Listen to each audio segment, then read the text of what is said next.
এবার আমরা যে প্রজেক্টটি দেখব তা হচ্ছে jQuery মাল্টিমিডিয়া পোর্টফোলিও।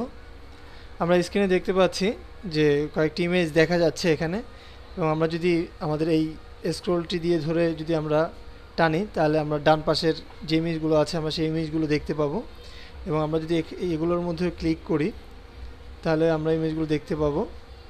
এবং আমাদের যে ইমেজগুলো আমরা দেখতে পাচ্ছি স্ক্রিনে, এই ইমেজগুলোর মধ্যে যদি আমরা ক্লিক করি তাহলে ইমেজগুলো বড় আকারে দেখতে পাবো।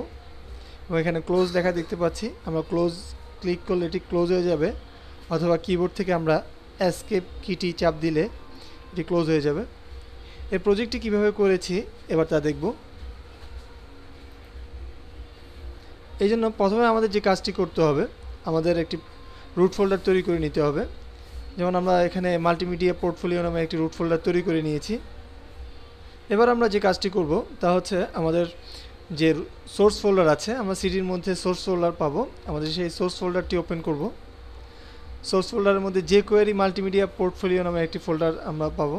সেই ফোল্ডারটি ওপেন করে এখানে যে কটি ফোল্ডার এবং ফাইল আছে আমরা সবগুলোকে সিলেক্ট করে কপি করে আমাদের যে রুট ফোল্ডার আমরা বানিয়েছি মাল্টিমিডিয়া পোর্টফোলিও নামে, আমরা সেই রুট ফোল্ডারের মধ্যে আমরা এই কপি করা ফোল্ডারগুলোকে পেস্ট করে দিব। এখানে আমরা উপরে দেখতে পাচ্ছি যে কোড নামে একটি ফোল্ডার আছে, আমরা প্রথমে এই কোড ফোল্ডারটিকে ওপেন করব। এখানে দুটি ফাইল দেখতে পাচ্ছি, বডি এবং হেড নামে। প্রথমে আমরা এই হেড ফাইলটিকে আমরা ওপেন করব।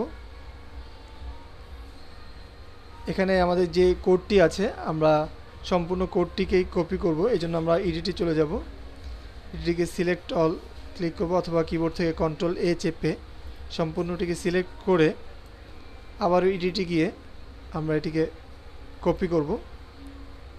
কপি করে আমরা চলে যাব ড্রিমওয়েভারে। আমরা ড্রিমওয়েভারে HTML এর একটি ডকুমেন্ট খুলে আমরা এটার কোড উইন্ডোতে চলে যাব। আমরা এখানে কোড দেখতে পাচ্ছি, এই কোডের মধ্যে ক্লিক করলে আমরা কোড উইন্ডোতে ঢুকবো। এখানে আমরা দেখতে পাচ্ছি হেড ট্যাগ স্টার্টিং এবং হেড ট্যাগ ক্লোজিং। আমরা এই হেড ট্যাগের মধ্যে অর্থাৎ টাইটেলের নিচে আমরা এখানে আমাদের কপি করা কোডটিকে পেস্ট করে দিব। আমরা আবারও চলে যাব আমাদের কোড নামে যে ফোল্ডারটি আছে সেই ফোল্ডারের মধ্যে। এখানে আমরা বাম পাশে দেখতে পাচ্ছি বডি নামে একটি টেক্সট ফাইল, আমরা এই বডি টেক্সট ফাইলটিকে ওপেন করব। একইভাবে এটিকে আমরা কপি করে নেব, কপি করে আমরা আমাদের যে ড্রিমওয়েভারে যে বডি ট্যাগ আছে আমরা এখানে দেখতে পাচ্ছি বডির স্টার্টিং ট্যাগ এবং ক্লোজিং ট্যাগ, আমরা এই ট্যাগের মধ্যে এখানে আমরা ওই কোডটি পেস্ট করে দিব। পেস্ট করে এবার আমরা আমাদের এই ফাইলটিকে সেভ করব। ফাইলে গিয়ে আমরা সেভে ক্লিক করব।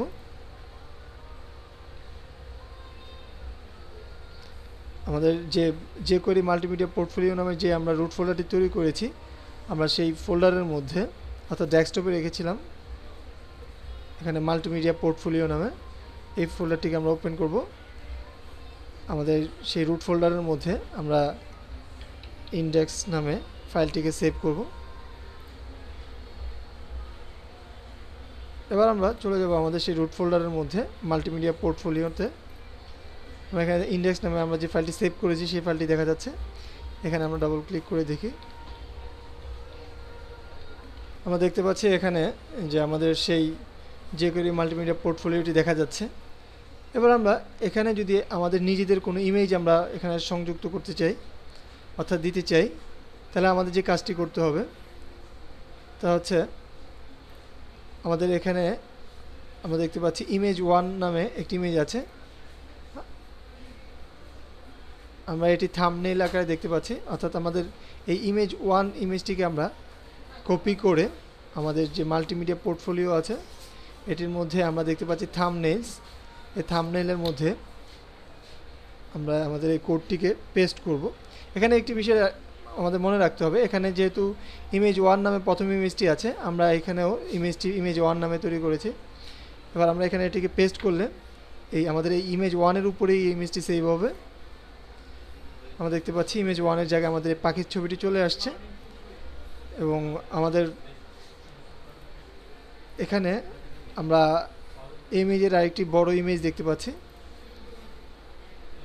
এটি আমরা অর্থাৎ আমাদের থাম্বনেলের মধ্যে ক্লিক করলে যে ইমেজটি আমরা দেখতে পাবো সেই ইমেজটি হচ্ছে এটি। আমরা এই ইমেজটির নামও ইমেজ 1 দিয়ে দিতে পারি। আমরা এটিকে কপি করে আমাদের সেই রুট ফোল্ডারের মধ্যে মাল্টিমিডিয়া পোর্টফোলিও নামে যে রুট ফোল্ডারটি তৈরি করেছি তার মধ্যে ইমেজেস নামে যে ফোল্ডারটি আছে এই ইমেজেস ফোল্ডারের মধ্যে, সরি আমরা ইমেজ ফোল্ডার না, আমাদের এখানে যে ডকুমেন্ট নামে আমাদের এখানে যে ফোল্ডারটি আছে আমরা এই ফোল্ডারটির মধ্যে আমাদের সেই বড় ইমেজটি এখানে আমরা পেস্ট করব। আমরা এখানে দেখতে পাচ্ছি যে এটির উপর ওভাররাইট করবে কিনা, ইয়েস দিয়ে দিয়েছি, অর্থাৎ আমাদের এই 1 নম্বর ইমেজের জায়গায় আমাদের পাখির ছবিটি চলে আসছে। এবার আমরা যদি ব্যাকে গিয়ে আমাদের এই index.html ফাইলটিকে আমরা ওপেন করি, তাহলে আমরা বাম দিকে যদি এটিকে সরিয়ে আনি এবং একটু রিফ্রেশ করে দেখি, আমাদের এখানে আমাদের সেই থাম্বনেলটি দেখা যাচ্ছে আমাদের পাখির ছবি। এটির মধ্যে ক্লিক করলে আমরা ওই বড় ইমেজটি দেখতে পাবো। এছাড়াও যদি আমরা আরও কোনো আমাদের নিজস্ব ইমেজ আমরা সংযুক্ত করতে চাই, এখানে দিতে চাই, তাহলে আমাদের ওই ইমেজটি আমাদের ইমেজের থাম্বনেলটি এখানে রাখবো এই ফোল্ডারের মধ্যে, এবং ওই ইমেজটি বড় যে সাইজের ইমেজটি আছে আমরা সেই ইমেজটি আমাদের ডকুমেন্টসের মধ্যে রাখবো। রেখে আমাদের ওই ইমেজের নামটি আমাদের যে ড্রিমওয়েভার ফাইল আছে আমরা এখান থেকে এই যে এ ট্যাগ থেকে এই ট্যাগ পর্যন্ত আমরা এতটুকু কপি করে নিব। নিয়ে এটিকে আমরা যদি এরকম নিচের লাইনে আমরা পেস্ট করে দিই, পেস্ট করে এখানে আমাদের যে ইমেজটি আছে আমাদের বড় ইমেজটি আমরা সেই ইমেজের নামটি এখানে দিব, image4.jpg বা আমাদের ইমেজের নামটি এখানে লিখে দিব, এবং এখানে আমাদের থাম্বনেল যেই ছোট ইমেজটি দিব সেই ইমেজটির নাম আমরা এখানে image4.jpg এখানে লিখে দিব। লিখে দিয়ে সেভ করলেই আমরা সেটি দেখতে পাবো। এভাবেই আমরা jQuery দিয়ে আমাদের এই ধরনের একটি jQuery মাল্টিমিডিয়া পোর্টফোলিও তৈরি করতে পারবো। ধন্যবাদ।